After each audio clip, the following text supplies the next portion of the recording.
أعوذ بالله من الشيطان الرجيم నేను శపించబడిన బహిష్కరించబడిన శైతాన్ నుండి రక్షణ పొందటానికి అల్లాహ్ శరణు వేడుకుంటున్నాను. أيحسب الإنسان أن يترك سدى ఏమిటి మానవుడు తనను విచ్చలవిడిగా వదిలిపెట్టటం జరుగుతుందని భావిస్తున్నాడా?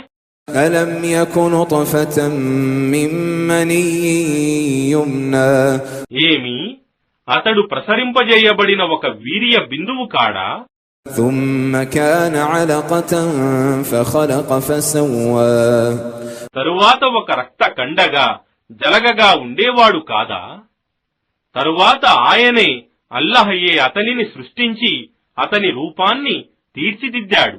فجعل منه الزوجين الذكر والأنثى ఆ తరువాత అతని నుండి స్త్రీ పురుషుల రెండు రకాలను జాతులను ఏర్పరిచాడు. أليس ذلك بقادر على أن يحيي الموتى అలాంటప్పుడు ఆయనకు మరణించిన వారిని మళ్లీ బ్రతికించే సామర్థ్యం లేదా?